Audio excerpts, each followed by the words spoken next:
51. Welcome to the second half of the Hustlers University. You've surely learned a lot so far. I know what you're thinking. Andrew, you've already taught me too much. Andrew, we've already opened my eyes to a new way of thinking. I never thought about business or money this way. Andrew, you've already taught me so much. I already have had all the value I deserve for this course. You should stop it right here. I know. But I'm fucking generous. So you're going to do it again. 50 more points. 50 more lessons. Pay attention. First, 51. Why are you running your business? Genuine question. As a hustler, why are you running your business? I'm pausing so you can think about it. If you don't know the answer, I'll tell you the answer. The answer is for money. That's why you run your business. People will come to you all the time and say, start a business you're passionate about. Bullshit. You're only passionate about one thing, cash. It doesn't matter if you sell rocks. It doesn't matter if you sell jellyfish scrotums. Who gives a shit? It doesn't matter what you sell. It matters that it sells. Sell what sells and get rich. Be passionate for profit. Most people come to me and go, oh, I need to start a business I know about and I'm passionate about. No, you don't. I could sell a makeup brand today. I don't know anything about makeup. But I know with my business acumen, the lessons I've already taught, the way I'd start the company bringing money in before I put money out, the way that I'd move quickly, the way I know I'd make money. I'd make money with a makeup brand. Fact. And I don't know anything about makeup, never wore it in my life. I ain't got a fucking clue. You don't need to know about things to sell things. You need to know about selling to sell things.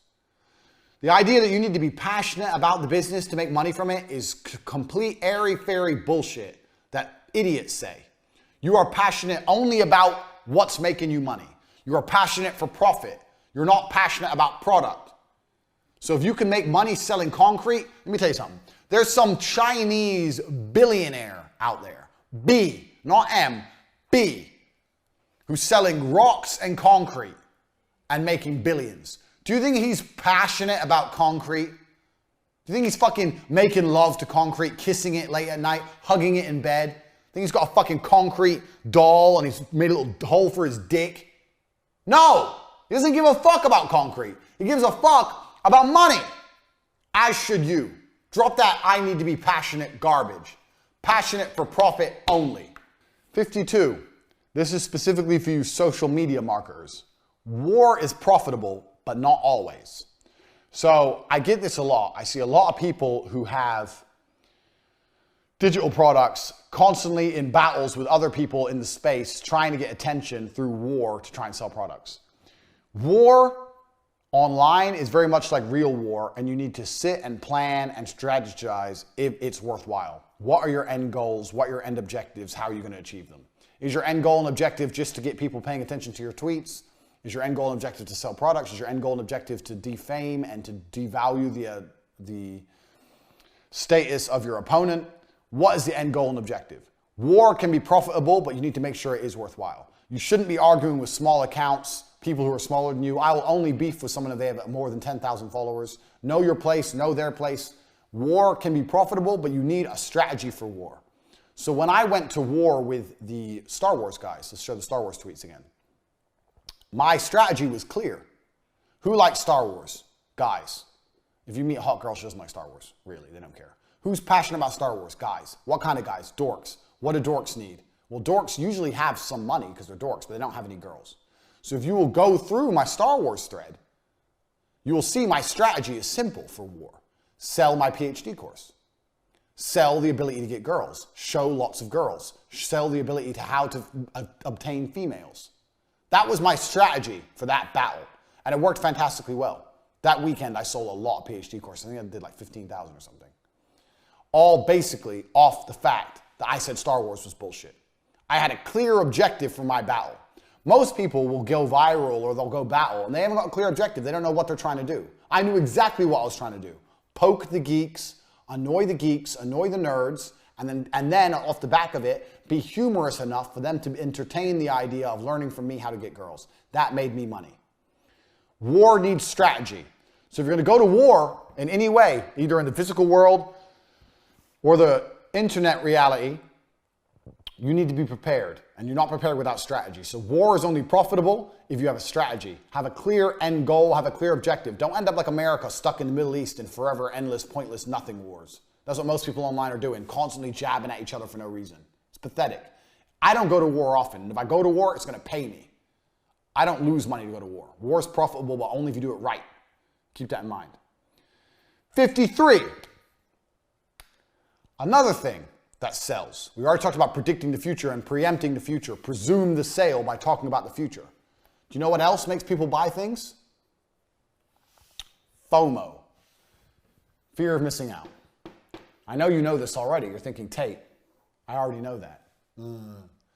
How do you instill FOMO? Well, here's how most of you guys instill FOMO. If you don't buy now, we're closing and you won't be able to buy.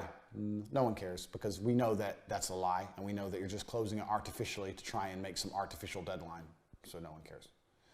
How do I instill FOMO? I talk about how many other people have already bought it. All these people over here know what I know. You don't know shit. Talk about other people buying your product, and it will make people want to buy your product because they'll feel like they missed out. So with television advertising, I used to do this all the time. Constantly talk about other campaigns or other clients I had. Not in a braggy way, just in a, when I'm doing business with this, da-da-da, or I did this campaign for this, da-da-da, or this actually a very busy time of year for us right now. We have 15 people sign up in the last 2 weeks. We're really busy. Lots of people are doing this. Everyone's involved. People are doing this, people are doing this, people are doing this. Oh, I don't want to miss out if everyone else is doing it. Everyone else thought it was a good idea. Well, why don't I think it's a good idea? Well, I don't like this and that, but everyone else likes it, so okay. Even successful people are herd mentality. Even very successful people are sheep. If they think everyone else is doing it, they're going to do it.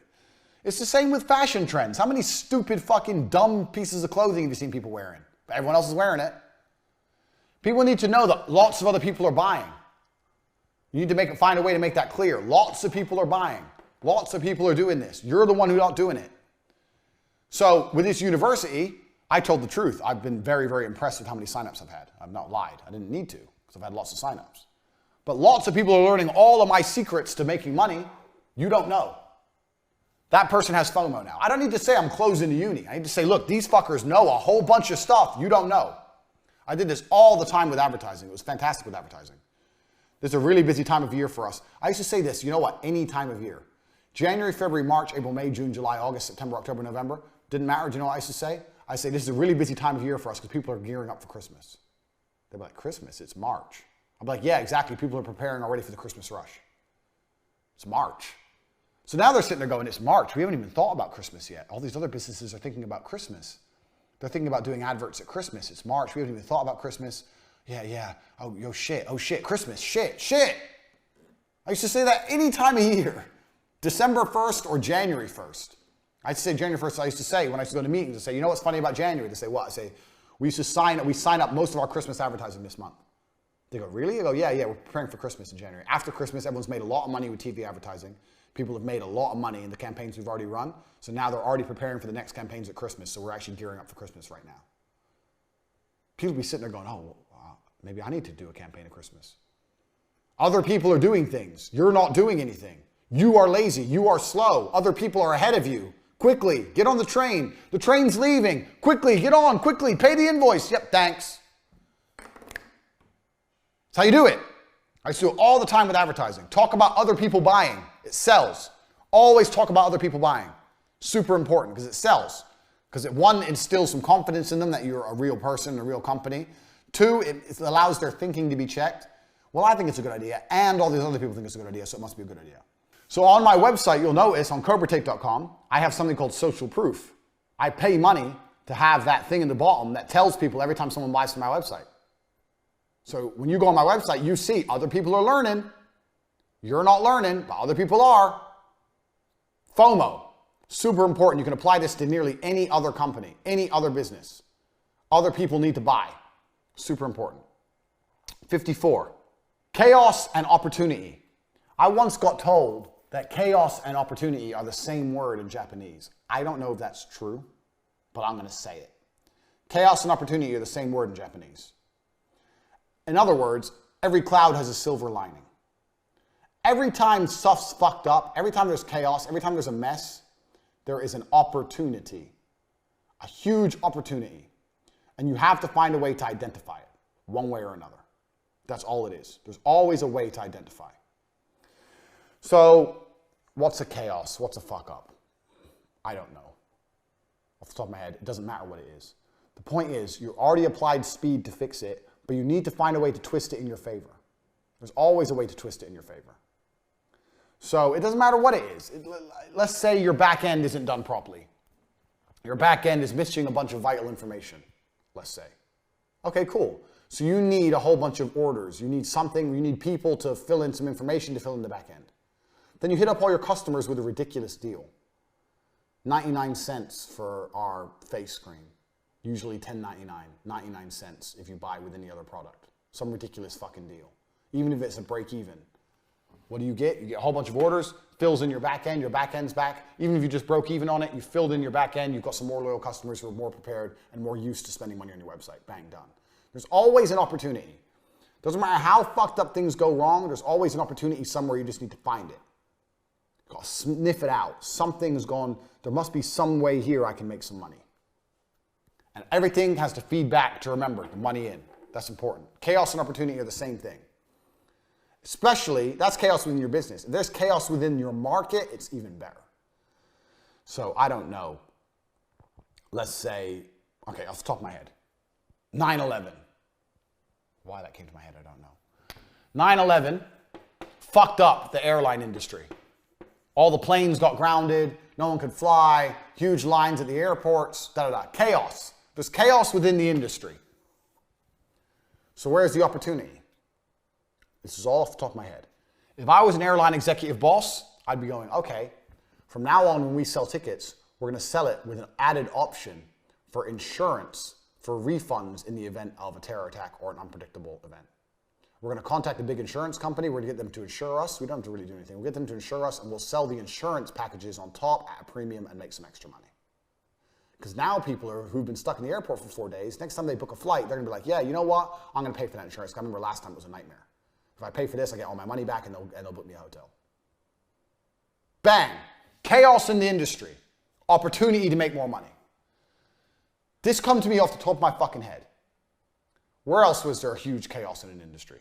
Can you think of chaos in an industry? It happens now and again. Now and again, things really go wrong. So, fuck knows. But it happens all the time on smaller levels. And when there's chaos within a specialized industry, you need to find a way to monetize it, like I just did there with 9/11 the airlines. Because there's always a way to monetize chaos. So when things go wrong, it happens. So like the YouTube apocalypse, for example. Everything went super, super wrong with all the YouTubers were making loads and loads of money off advertising, and then the apocalypse happened, they weren't making money off advertising anymore. So let's say that I'm a YouTuber and I see this has happened, there's huge chaos in the industry, no one's making money off advertising anymore. Do you know what you do? Well, I'd go, okay, well that means I need to sell merchandise. So I'd contact all the other big YouTubers and say, hey, I've got a really good link for merchandise if you're interested in selling merch. I'll start a fucking merch company. Or I'd get a link with a merch company for commission. It's not complicated. So let's look at the adpocalypse. Everyone, I don't know if you know what happened. Everyone had all these big YouTube channels, they're making loads and loads and loads of money. Overnight, that all goes down to zero. Now they've still got viewerships, but they've got no money. So how do they make money from there? Well, they all decide to start selling merchandise, but they don't have any merchandise set up or worked out. Me as a big YouTuber, I contact a merchandise company, explain the adpocalypse, explain what happened, explain I want to produce my own merchandise, and explain that I know 10 other big YouTubers who are going to go to another merchandise company, but I'm going to bring them to you if you'll give me a cut of how much money they bring you. And anyone in their right mind will go, well, okay, get on the phone, old school. Yeah, I know 10 other YouTubers who I've met with and I work with, blah, blah, blah. They were going to use this merch website, just Google another one. And I'm saying that I want to use you, but if I bring them all to you, I want 5% of their turnover. They'll agree, bang. Now, from the chaos in the industry, you've become the fucking shark of merch. Now you're making money off all of their YouTube channels with one phone call by just being a G. Now every time Jackass 1 and Jackass 2 sells a hat, you get paid. Before, you didn't get none of their money. You just knew them. Now all you have to do is call them up and say, bro, Adpocalypse is bullshit, but I know a fucking awesome company that's going to sell us merch and we're going to sell merch and make money. Bang! Chaos in the industry is an opportunity every time if you think like me, if you think like a hustler. This is setting up a company, a revenue stream. It costs you nothing. There's no outlay to this. This is just a phone call and a hustler's mindset. Bang, you got paid. Chaos is opportunity. Find it every time. 55. We're at 55 now. You should have learned a whole bunch of shit already, but we've got more coming. 55. Right. Remember what I said to you earlier, that you cannot make money. You can only take money. This is super important. This is lesson number 55. You have to learn to view all of your offers from your buyer's eyes. You have to understand why that's so important. The Federal Reserve can make money. They can print money. You can't. There's only one way you're going to make money. I'm going to give you a demonstration of how that happens. This is Mr. Customer. This is his money. This is you. He gives it to you. Beautiful. Very complicated, I know. That is how you make money. You don't print money. You don't generate money. You make money because people decide to give it to you. So you have to learn how to view your offer very, very specifically from your buyer's eyes. This is point number 55. So your offer is whatever. I am the best surgeon, masseuse, who the fuck knows, blah, blah, blah. You're thinking of it from your point of view. Oh, I see this all the time with people. Oh, but people are going to come do business with us because our oil is the best. Our massage oil is the best. Does he know anything about massage oil? Does he even give a fuck? Has he tried bad massage oil? Does he know the difference? Has he felt the difference between good and bad massage oil? Like you think, I see this all the time with people. They think nitpicking tiny little details is going to make them money. I took massage completely at random, but let's use this as an example. You have a massage company. That's supposed to say massage. You think, oh, we use the best massage oil, that's why we're the most expensive and people are gonna come to us. If you actually, instead of being a fucking dork, like most people who run their businesses are, you're a geek and you're a massage oil geek. It doesn't matter if you're a programmer geek or a mechanic geek or whatever your business is, a drop shipping geek, anything, it doesn't matter. You'd understand that from the buyer's perspective, they don't give a fuck about massage oil. They don't know the difference in different kinds of massage oil. And they don't even know they don't even know the benefit of using a good massage oil. They've never used a bad massage oil. They don't know how bad a bad massage oil is. To them, oil's oil. So you're not viewing the things. You're not viewing the offer from the eyes of the consumer.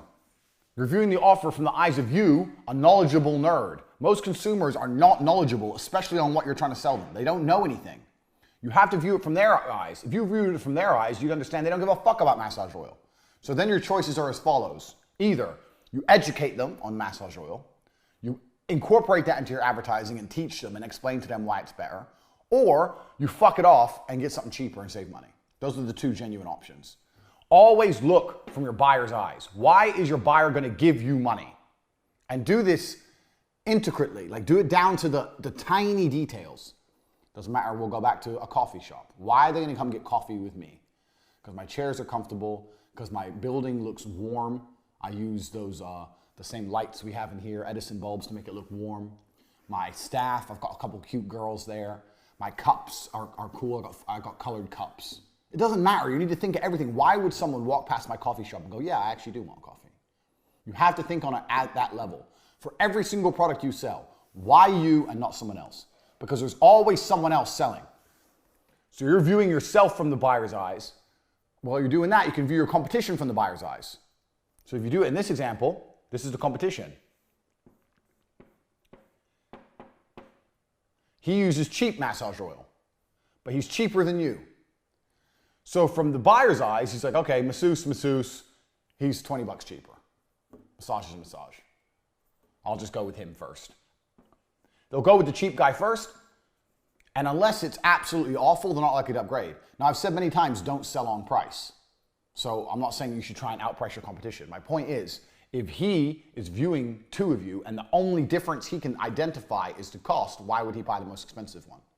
So you need to understand here, okay, I have an important job. My job now looks like a dick. So you're a dick. You're a dick. My job here is to identify my USP, which is the expensive massage oil, and educate my consumers as to why they should use it. So every time someone calls you on any poster, anything like that, you need to be saying guaranteed no skin irritation or guaranteed best results for acne. I don't fucking know. Best results for eczema, whatever. Anything to make people go, oh, why is that guaranteed what? And you can explain to them, oh, we actually use this kind of oil. Other people use cheap oil from China. We don't use that. We use oil which is hand pressed by beautiful virgins in the Italian mountains. Blah, blah, blah, blah. View yourself from your buyer's eyes. Otherwise you end up like this, like a dick. And think about that seriously. You can do this on so many levels. So it doesn't matter what product you have, doesn't matter what you're selling. View yourself from the buyer. Identify why they're going to do business with you above someone else. And never assume the buyer has knowledge.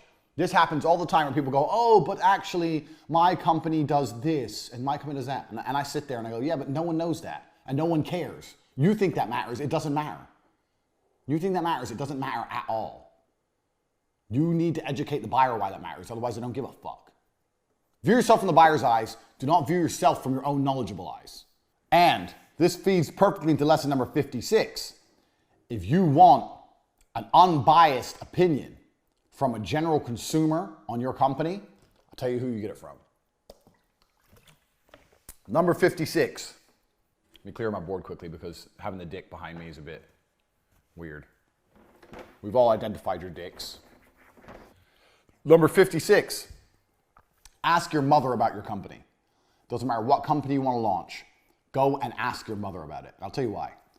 Your mother is going to be very indicative of a typical consumer. She isn't going to know a lot about what you're trying to do. She isn't going to know a lot about technical stuff. She isn't really going to understand a lot of the things you say. I'm talking about my mother anyway. My mother's an idiot.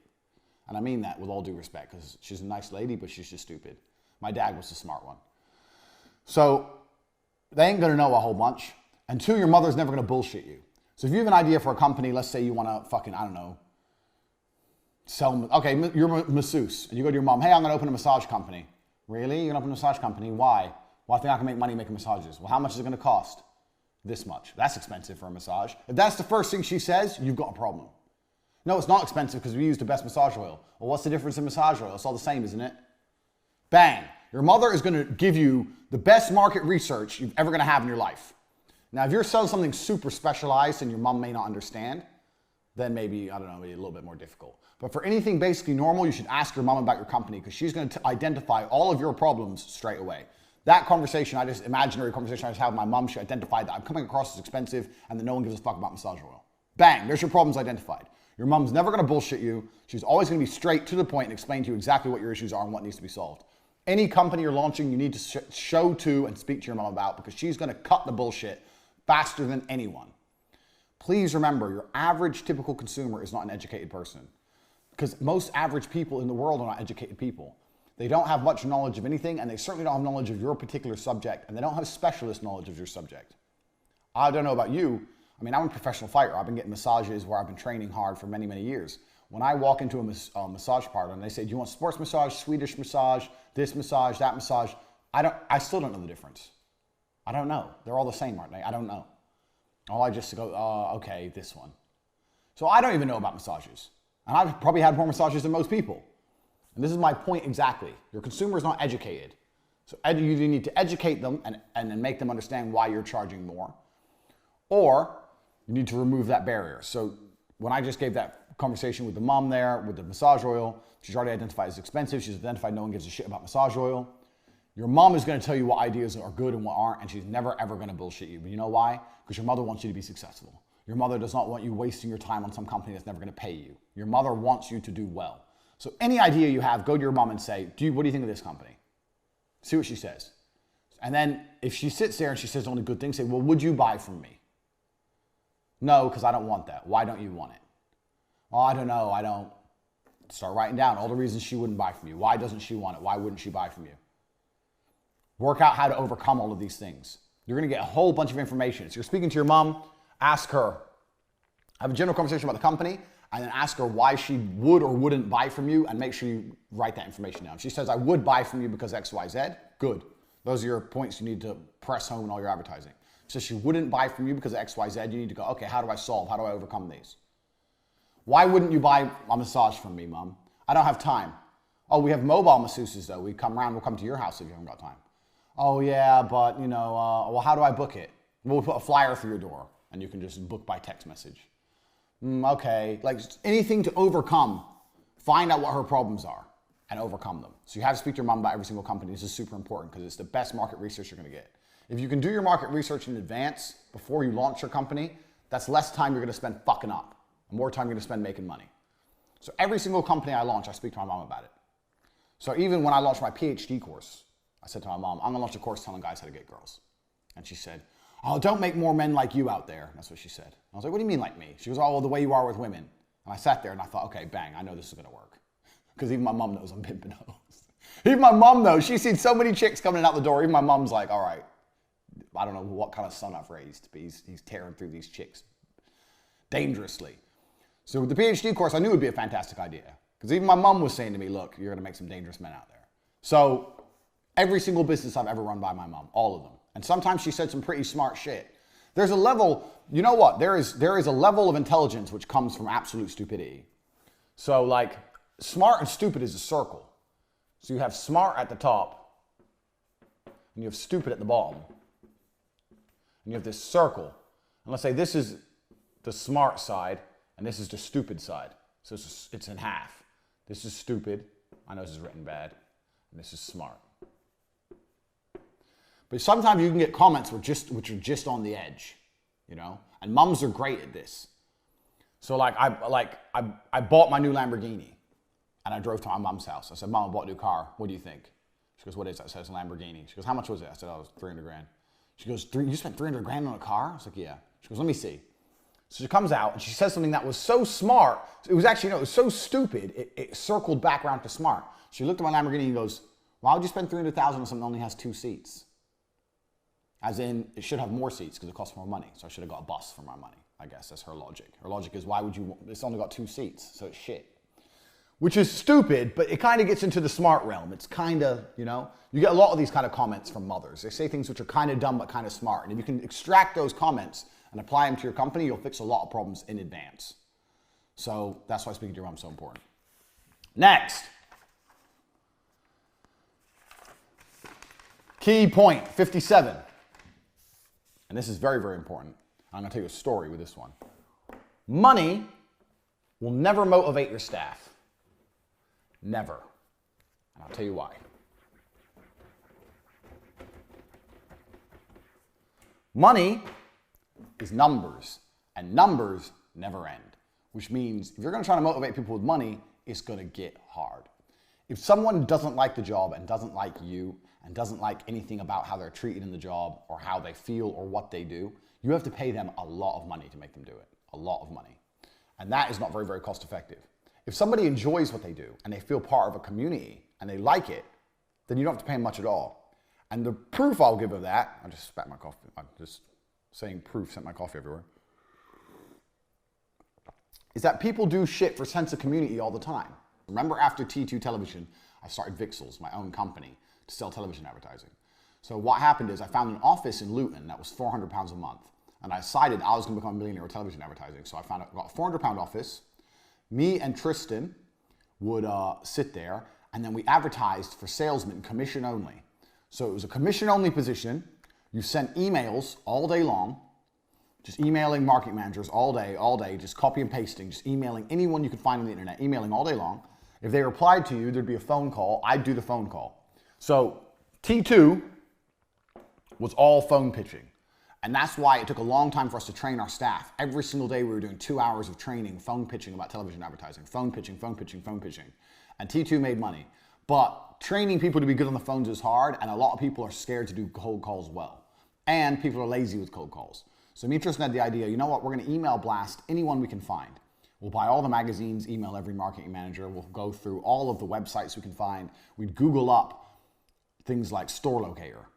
If you type store locator into Google, you have all the companies that have a store locator. So these are companies with multiple branches, so television advertising will suit them because they're across, they're national. Email. If any marketing manager emailed back, I'd do the call because I'm trained on the phone. So Vixels was different. T2, everyone pitched on their own. Vixels is just emails out. So we put adverts out there for a position, which was commission only. So no basic. Every deal you landed, you got 5%. So if you landed a 20 grand deal, On TV, you'd get £1,000. So if you landed 2 a month, you get $2 grand a month. Ain't gonna make you rich, but whatever. And we were hiring basically anyone, like dorks. It doesn't matter. Like, we had one guy who had a criminal record. We had one dude who was just a bit of a weirdo, some fat guy. We had some other guy who definitely drunk too much because he stunk of booze. But who cares? They were coming in, they were sending the emails. If someone emailed back, I'd call them. Over time, as people came and quit and didn't land any deals, we ended up with quite a good little team of 4 guys, plus me and Tristan. So 6 guys who were in this office. Now, these guys were working hard.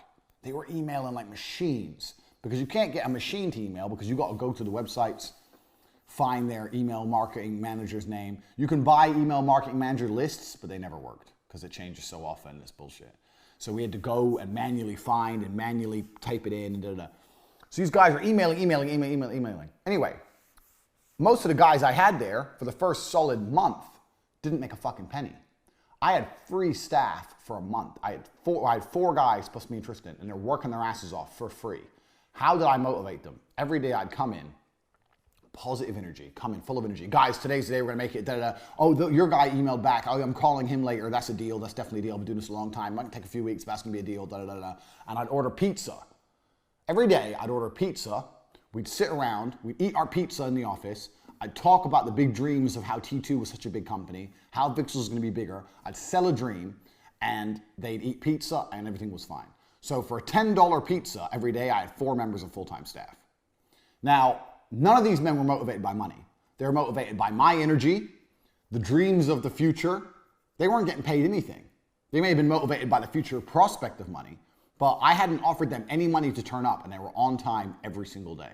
You do not need money to motivate your staff. If your staff respect you and they know where you're going and things are going to go well, then you don't need money to motivate them. I actually fucked up big here, because what happened with this company is I accepted a fight and I decided to go training in Slovakia. And when I went away, Tristan came with me, we went away for 10 days. And in the 10 days, me and Tristan didn't turn up in the office, all the men quit. Every single one. And that was the end of Vixels. The whole business fell apart. And that's because we weren't there. The leaders had abandoned ship. They felt there's no leadership energy in the office. There's no one buying pizza. Why am I coming here every day for free? All of a sudden it dawns on them and they leave. But the point I'm trying to make with this story is number 57, is that money will never motivate your staff. There's better ways to motivate your staff. Obviously pay your staff well. Obviously if they need money, give them money. I'm not saying you can get them all to work for free. My point is, I see loads of people who go, I'll start a company and I'm gonna pay my guys the most. And I saw this with a fight promotion. So there's a fight promotion that come along and goes, I'm gonna launch the biggest fight promotion. Some guys I know with money, big money as well. We wanna launch they came to me. We wanna launch a kickboxing promotion, we wanna be the biggest. So how are you gonna be the biggest? Well, we're gonna pay all the fighters the biggest money, the most money. So they all wanna fight for us. Get the best fighters. Sounds like a good idea, especially fighters, because most fighters are broke. The problem is they didn't end up getting the best fighters because they didn't have good exposure, they didn't have good cameras, they didn't have good social media platforms. So a lot of the fighters were choosing to fight other places because of the prestige they got for winning, as opposed to this organizations no one's heard of and a couple extra hundred. Money doesn't motivate. There's far better ways to motivate than money in life. So don't be thinking you need to pay your staff loads of money to make them loyal to you. That's complete bullshit at all. That's not true at all. Get that out of your head. Money doesn't motivate. 58, success is exponential. When you've done something once, it's much quicker to do it again. It's the same with anything. You'll say you start driving, you parallel park once, it takes forever. Eventually you get good at parallel parking, it's quick. It's exactly the same with success. Success is exponential. As you've done things, it becomes quicker to do things. It takes a long time to make $1 million. It's easier to make a second million. It's even easier to make a third, and it's easier to make a fourth because you understand mechanisms. So, starting from the very, very bottom, if you can stay motivated and work hard when you have nothing, you're in the hardest part. It does get easier. The problems change. As you get bigger and become a bigger company, you have new kinds of problems. You may have legal problems or fulfillment issues or all these other problems, but you won't be broke anymore, at least. I believe business gets easier. It starts hard, H for hard, and gets easier. If you can stick it out here, you'll enjoy this. Most people quit here. 99% of people quit when it's hard, and that's why the 1% is the 1%. It's exponential. The first time you make a website, you have to go out there, you have to source all these different companies, you have to find a member of staff to make it, and you make it, and you make mistakes, and you need to change it because the SEO ain't set up, blah, blah, whatever. The third, fourth, fifth, sixth, seventh time you make a website, you can do it very, very quickly. You can do it properly the first time without mistakes. So, success is exponential. Keep that in mind, that anything that seems to be like taking forever now, Remember lesson 1, speed, speed, speed, speed, speed. But you're gonna get better at it, you're gonna get faster at it, and soon things are gonna blow up quickly. I launch companies every day. I can launch a new company a day. I've got to that point now. I know my people, my staff are good. I can say, James, do this, Dylan, do this, Luke, do this, Tristan, do this, you do that, you do this, I'll do this, bang, and within 6 hours, everything's done. I'm at that point now. But that's come from so much success previously, it's exponential, it builds up. Just keep that in mind. Now, 59. This is a really important lesson, super important. And I'm assuming this is gonna apply to some of you who are watching this. 59. Nobody is broke. Let me get rid of this. Nobody is broke. They're simply just buying other stuff. They're buying other things. People go, I can't afford it. That means, well, I can afford it, but I decided I need something else more. Broke people are not broke. They just want something else more than they want your offer. Your offer has to be more important than food. So what you offer, whatever it is, what did we selling? Flux capacitors. How did I draw a flux capacitor? It was like this, wasn't it? Food. No matter what it is, it has to be more important than food. Because when broke people say they can't afford it, unless they're literally crackheads on the street, which is quite rare, they're still buying food. And they're probably still paying for their car, paying for their rent. They're going out at the weekend with their friends. They're still socializing. They're still paying for that ski trip next month. So they're paying for plenty of stuff. They're just not paying for what you've got. So no one's broke. They just decide that other things are more important than what you offer. So how do you get around that? Well, you have to make sure your offer is always geared as more important. So let me ask you, some of you guys who bought Hustlers University, it wasn't too big a deal for you. You're sitting on some money, you got some savings, or you're in my Forex program, you're already making lots of money with Forex, and you thought, fuck it, all right, I'll buy Hustlers University. Some of you guys who bought this, literally it was all your money. But you thought, I need this. I don't need to go out and club. I need Hustlers University instead.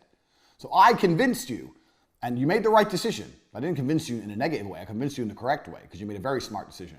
But I convinced you that my knowledge and this course is more important than going to the club or eating in an expensive restaurant or some dumb shit. I convinced you of that. So nobody is broke. They're just buying other things. Get out of your head the idea that people can't afford things. They can't afford it. They just don't want it enough. Because if they wanted it, they'd buy it. Because they're buying a whole bunch of other shit. Everyone is. Everyone is spending money every day. They're buying other things. So how do you convince people your offer is worth more than something as basic as food? Well, that's very, very simple. You just promise it's going to lead to more food later. Done. So, and that's the truth with Hustlers University. So why is Hustlers University worth more than anything else you could do? Because if you listen to the advice in here and start your own business, you can do that shit later more. It's exactly the point. So let's say you sell flux capacitors and you say to somebody, buy one. Can't afford it. Yeah, you can. No, I can't. I've got to pay my rent, blah, blah, blah, blah. You say, well, if you buy a flux capacitor, your rent's going to reduce. So in the long run, you're not going to pay as much rent, for example. Or if you buy a flux capacitor, you're going to have more food. Or you're going to make more money so you can buy more food. Or you're going to have your own farm. Who gives a shit what? Find a way to get around people's objections so that they understand that buying your product is more important than doing any of the other dumb shit they do. Nobody is poor. Everybody's a customer and everybody has some money. Everybody. You have to get around it. So let's say you're selling, I don't know. There's a dude in the war room right now who's just launched his own company. He's selling gas and oil supplies. I don't know anything about gas and oil supplies. I also don't know how he sells. I don't know his particular selling tactic. However, I'm sure he makes it very, very clear to people when he tries to sell them a new pipe. You need this new pipe. That's my drawing of a pipe. It's a square. It's beautiful. You need this new pipe. I can't afford it. But if you buy this new pipe, you're going to save money. You can't afford to not have it because you're going to save money if you buy it. So if your problem is money, then you really need this pipe. Bang. Flipped it on him. Your problem's money. Well, you told me you have no money. Well, now you need the pipe. Otherwise, you're going to never have money. Now the pipe's more important than saving money. Go buy the pipe. You have to make everyone understand that your offer is more important than anything else they can possibly buy. If they put something else above it, more important, like food, air, water, promise them more food, air, and water if they buy your product. Nobody is broke. They just need to want it. And you have to make people want it. That is your goal. So get out your idea. Oh, right now, I hear all the time from business owners, oh, it's a slow period right now. Why? Oh, the recession, or people ain't got much money right now. Complete garbage, complete bullshit. You know what? I ran cam girls in the height of the recession. When all these businesses were going out of business, because of the recession. There was dudes sending me millions of dollars while jerking off. Do you know why? Because they really wanted to see some titties while they jerked off. They wanted it. They wanted titties more than they wanted anything else. So why are some businesses recession-proof? Why you think during a recession, things like gambling, things like smoking, drinking, cam girls, you think vices would disappear. Oh, it's a recession. We have to cut back all the dumb shit and focus on the necessities. Why does that not happen? Why does the dumb shit grow? Because people go, oh, okay, it's a recession. I'm going to save my money. And they start being tight and being stupid about other things, but they still can't control their vices and they end up blowing more money on their vices. Because with vices, people want it. And this proves my point absolutely. Even during an international recession, people are not broke. You just have to make them want what you have. Get that out of your head that people are broke. It's completely untrue. You just have to make your offer more appealing than anything else they can possibly spend their money on, and they'll buy your offer. And you do that by either promising more of something else or positioning yourself above something else. Very, very easy. Next, nothing ever fixed itself. Point 60. Let me wipe my board quickly. Point 60. Nothing ever fixes itself. This is the same with anything inside of any company, and we're all adults and we should know this. So you're an adult. When's the last time your car broke down and you did nothing about it and it fixed itself? When's the last time you had a flat tire and instead of going to the mechanic, you came out a few months later and the tire was fixed? Never. Nothing fixes itself. If you have a problem inside of your company or a problem making money, you better do something about it quickly. I see people come along and go, oh yeah, it's been a slow couple of months. I'm like, okay, so what have you been doing? Oh, well, it's been a slow couple of months. We're going to place some more adverts. Wait, it's been months of slow, and now you're thinking of placing adverts.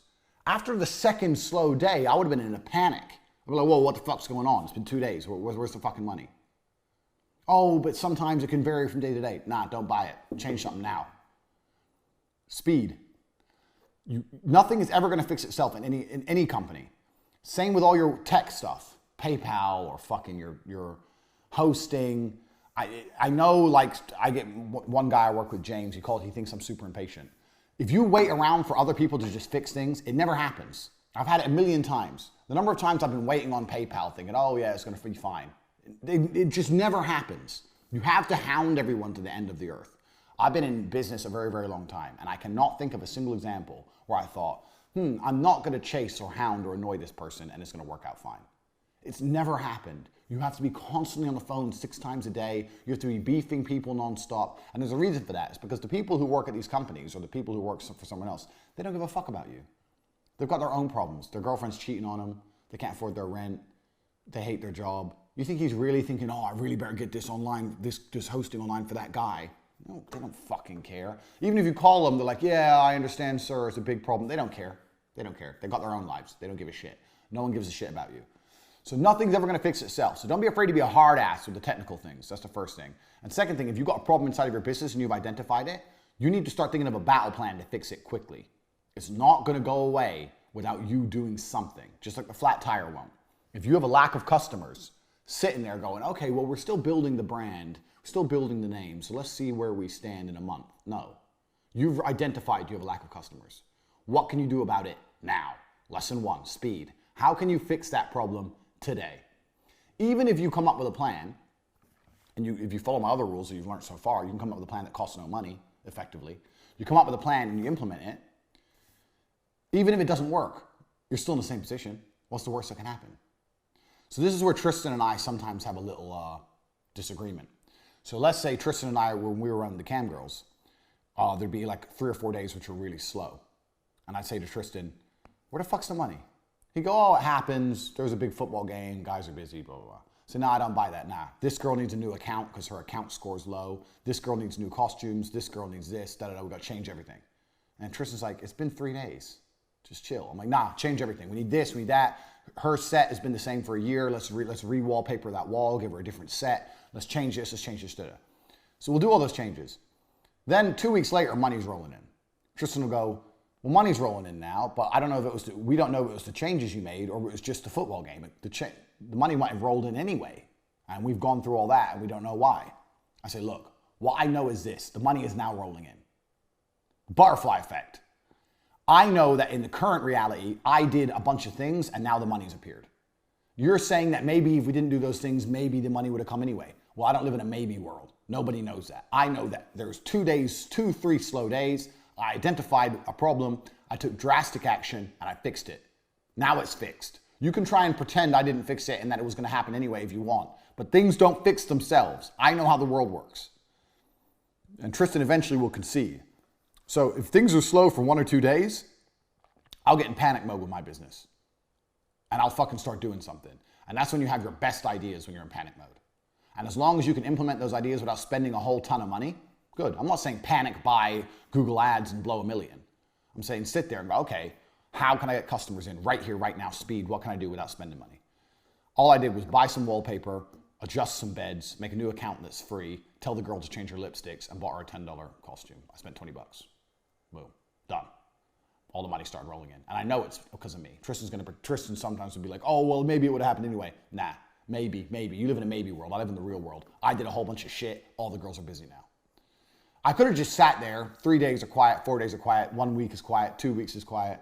Yeah, it's a quiet period. Yeah, people aren't, it's hot outside. So people don't want to sit on their computer. Yeah, and made excuses like a dickhead. Or I could have done things, action, speed, number one, fixed the problem, and made some fucking money. That's the difference between me and even Tristan, who I've mentored on business. Because Tristan will be more like, oh, it'll be fine, it'll be fine. It will never be fine unless you fix it. It's never going to be okay unless you do something. The customers are never going to come unless you bring them. They're never going to give you money unless you force them. Your website's never going to fix itself. Fucking PayPal's never going to email you and go, okay, we're working now. Your payment processor's never going to go, oh, okay, we'll update you next week and everything's going to be fine. No, nothing is ever going to be okay unless you take it into your own hands and fix it yourself. And any adult who's lived any kind of life knows that's true. When you leave things to other people, it doesn't get done. You know that. You already know that. So keep it in mind, especially with business. 2-3 days of no customers, do something. Nothing fixes itself. That's super important.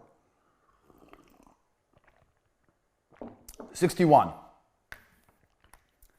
Never, ever, ever, ever say no to money. Ever. 61. I can't believe I have to tell people this, but sometimes I do. Never say no to money. So my business card, we'll insert the video here. People ask me all the time about my business card, and they take it off me and go, is this a joke? I mean, joke, motherfucker, I ain't fucking joking. It's not a joke. I hand this out in multi-million-dollar business deals. This isn't a fucking joke. This is my business card. Tate Enterprises Unlimited. Because there's no limits to what I can do. What, like a limited company? Or we were limited. There's certain things. There's nothing I can't fucking do.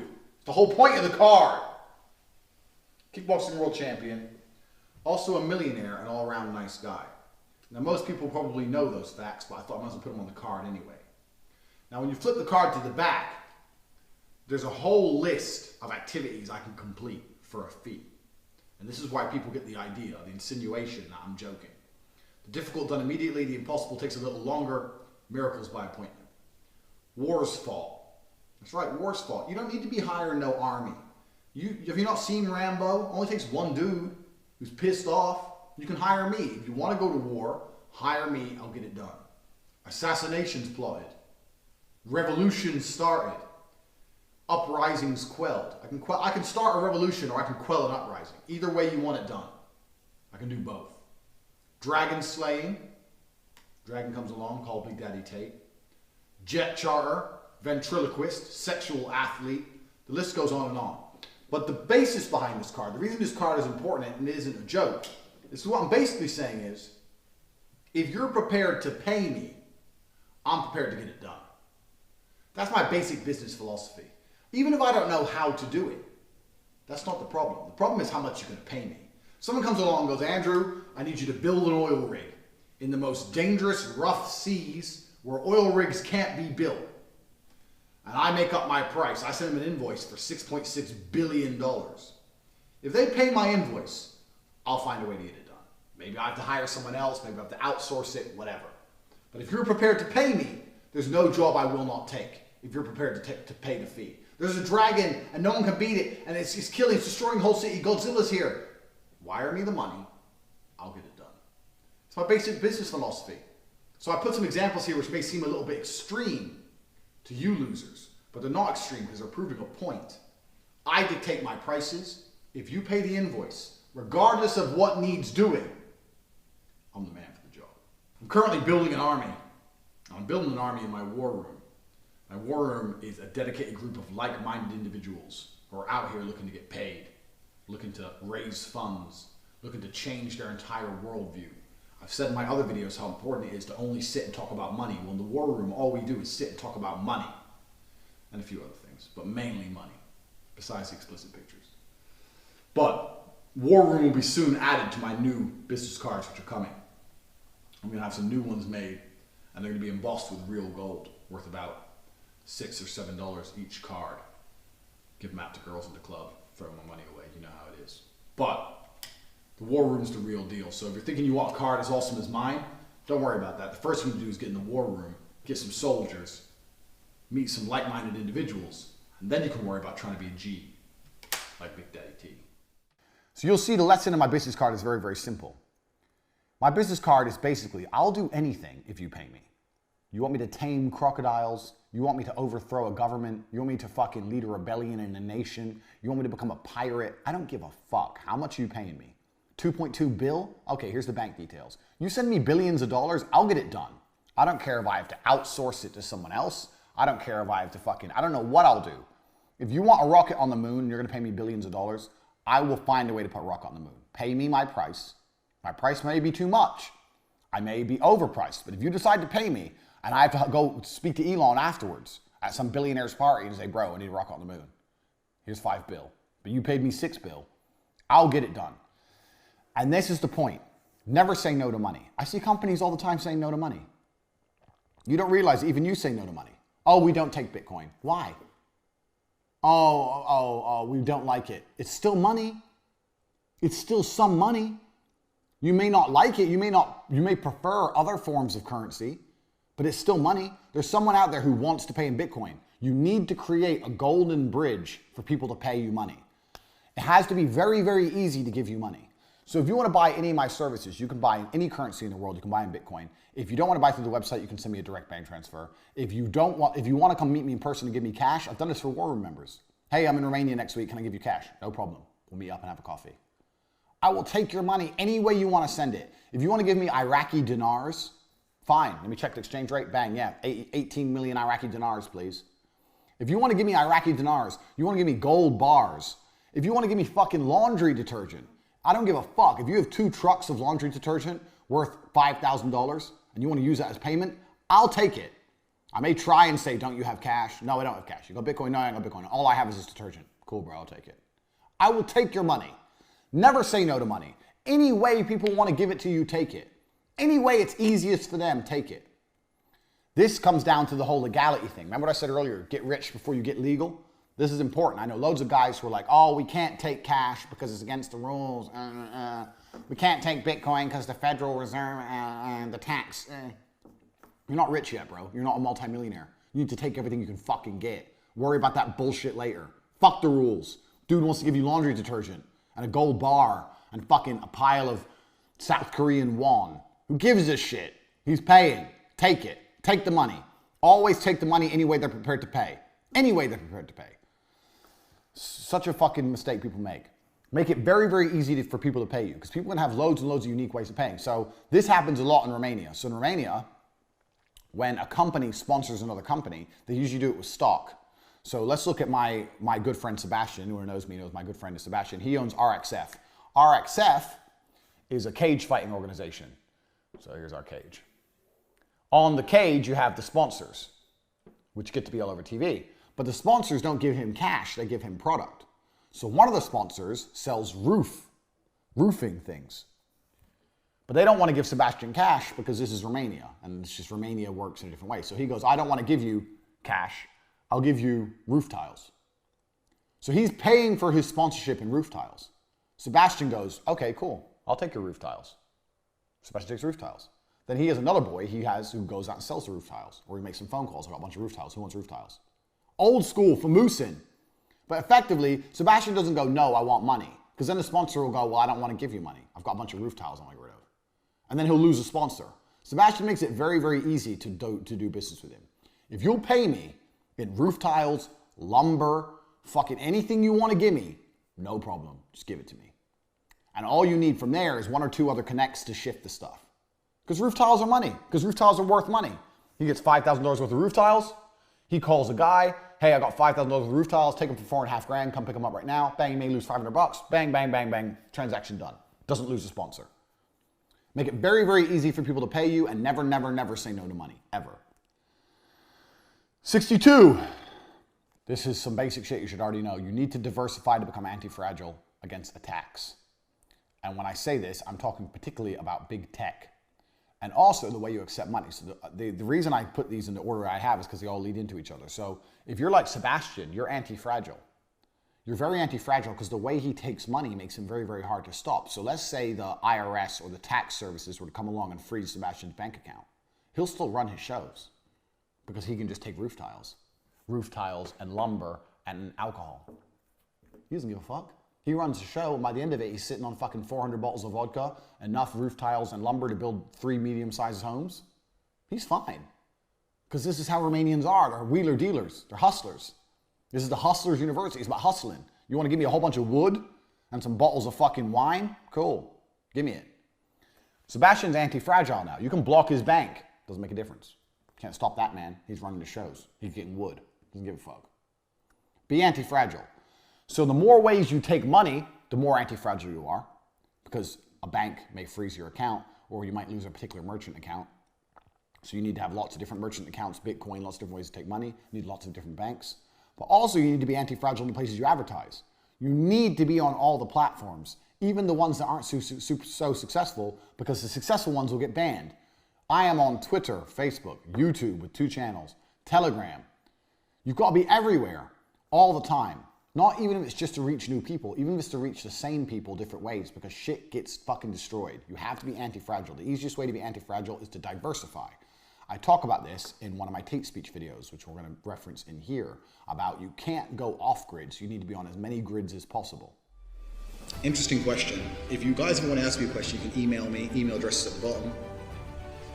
Or hit me up on my Instagram at Cobra Tate if you really have an important question. I'll answer it. I've got a question saying, what should you do when you make money? What's one of the first things you should do when you make money? And this is actually interesting because it's actually something I recommend you guys do now, whether you have a lot of money or not. But we live in a world now of globalization, and it's nearly impossible to be off grid. It's impossible to be beyond the sphere of government control if you want to live a life worth living. You're going to need a bank account. Crypto helps a lot, but you're still going to need a bank account. You're going to need a passport. You're going to need a driver's license. You're going to need all of these things. And the idea of living off grid is if you want a very simplistic life. If you want a modern life, living off grid is going to be impossible. For a long time, I pondered what's the best way to live off grid? What's the best way to avoid a single government having influence over me? Because one of the main reasons I don't care about politics is because I don't consider myself having a leader. I'm in Romania now. I don't know who the leader is. And if a leader came who I really dislike, I can move. I live in countries where I don't know who the leader is, and the world doesn't know, and nobody gives a shit. So I like that. I like feeling like a citizen of the world as opposed to stuck in one place. One of the first things I recommend you do, and this is what I did when I realized that going off grid is impossible, is actually put yourself on as many grids as possible. I've said to some of my friends who have like $5 grand in the bank, well, I've got $5 grand in the bank, I want to spend it on a holiday. I say, no, if you're going to spend $5 grand on a holiday, fuck that, you're going to come out with nothing. You just spend that $5 grand going to another country, going into the local DVLA or the Department of Driving or whatever it is, and find out what it takes to get a driver's license. I say this to people and people call me crazy, but I think it's far more crazy that people don't do this. We live in a world now where if you're American, you can fly to England, or if you're England, you can fly to America. You can go into the office that issues driver's licenses. You can say, what do I need to get a driver's license? I've just moved to the country. They can say you need proof of residence, you need a bank account, you need X, Y, Z. And you can spend a couple weeks going through the fucking process, getting what you need, doing a driving test, and passing a driving test, and having a license in a foreign country. When I say people do this, they go, why? What do you mean why? If you have one driver's license, then that country can take your license at a whim and restrict you from moving and making money for going 10 miles an hour over the speed limit. People call me crazy when I say I have 7 driver's licenses. I have 7 licenses from 7 countries. And each year, I take 2 weeks out of my year to go to a country, park up, If I have to get a rental agreement, I get a rental agreement. If I need to get a bank account, I get a bank account. Anything it takes to go through the motions. Sometimes I haven't even got to do a test. Sometimes if I prove I have another license, they just give me a license. Anything it takes to have a license so that when I am stopped by the police for speeding, which is all the fucking times, I have a Lamborghini, an Aston Martin, a Bentley. I drive how I fucking want. I'm not gonna live like a little cuck. It's 50 miles an hour. If I do 55 miles an hour, they're gonna take it away from me. This is how people live, under government control, suppressed and afraid. I'm gonna lose my license. If you stop me in America, I'll pull out a Polish license. What are you gonna do? Call Poland? What's the fucking officer gonna do? You were speeding. Yeah, sorry. I have to give you a ticket. No problem. We should take your license. We have to deal with Poland about that. I don't even know how the process works if you're trying to take a Polish license. I don't think the American cops even have a jurisdiction over a Polish license. I always say I don't think, but I do know that they don't. An American cop cannot take the license of another nation. They can't do anything. Every country I'm in, I just pull out different licenses. I get stopped for speeding 5 times a week. No one does shit because I have so many driver's licenses, and you guys should do the same thing. And the point of this story is the first thing you do when you get money is you need to prevent a single government having access or control over your entire life. Same thing with passports, man. If I fuck up big time and England wants me in jail, I can fly on a Nigerian passport, or an American, or an English, or a Polish, or an Estonian. I have so many fucking passports. What, are you gonna block them all? I've got 4 more I haven't even named on YouTube. They can't stop me traveling. There's always a passport I can pull out. There's always a driver's license I can pull out. If you ban one, I've got another one. I've got bank accounts in 19 countries. My shit is diversified. So am I off grid? No, I'm on so many fucking grids. You can't lock the grid on me because there's too fucking many of them. People are asking me what's the first thing I should do when I get money. I'll tell you the first thing you should do right now if you have a little bit of money in the bank is look it up, because you'll be surprised. Even a license like a Thai license. Thai is the best. You pull out a Thai driver's license, it's not even in English. It's in those squiggly letters. And they're like, is this real? Like, yeah, it's real. You can't drive here on this? Yeah, you can. Google it. If I have an international driver's permit, which I have, which costs $150, and a Thai license, I can drive in Europe. And they sit there and they look at the Thai license and think, what am I gonna do, call Bangkok? Oh, fuck it. And they let you go. So people say to me, what's the first thing you should do when you get money? The first thing you should do when you get money is at least obtain 2 passports, at least obtain as a minimum 2 driver's licenses, and at least as a minimum have bank accounts in 2 different countries. Otherwise, what? Otherwise, you're living like a little cuck at the whim of one government. Let me tell you something. Governments are assholes and governments also change. I find it absurd that you motherfuckers right now, all of you watching this right now, are driving to and from work. You needed a car for your livelihood. You need a car to pay your mortgage. And you're living in a world where if you go 10 miles per hour with the speed limit, they're going to take that away from you. And you've done absolutely nothing to negate that. People call me crazy for having 8 licenses. I think having 1 license is fucking crazy. Get it done. And the basic lesson behind this is very simple. You need to be able to take money so many different ways into so many different Here, remember what I said earlier? This is your business. You're taking money so many different ways into so many different places. You're advertising yourself in so many different places that you're near impossible to stop. This is how you need to think about anti-fragility. And this is another reason why the whole idea of being super legal with your company. Oh, I've got my limited company. It's all set up. Here's my limited company, and here we are, blah, blah, and we file our taxes. They can come along and close you down like that. You should have 8 limited companies and 8 different bank accounts and 9 different payment processors. You're a hustler. Hustlers can take money. Even if even if it's just one company, even if you're still fulfilling it from the same warehouse, even if you're doing one thing, find a way so that you're very, very difficult to pin down. Like, who is this guy? We froze 2 of his banks. He's still driving a Lambo. How? This is a lesson from my personal life. I'm telling you.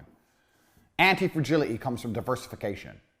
So you can get one bullshit member of staff and make their job. Okay, we already have one payment processor. Stripe said yes to us, let's say. I want to be on every other payment processor. Sign us up for them all. Get them all approved. Put them all on websites, exact clones of our current website, on domains that we don't make active yet. Be ready to roll.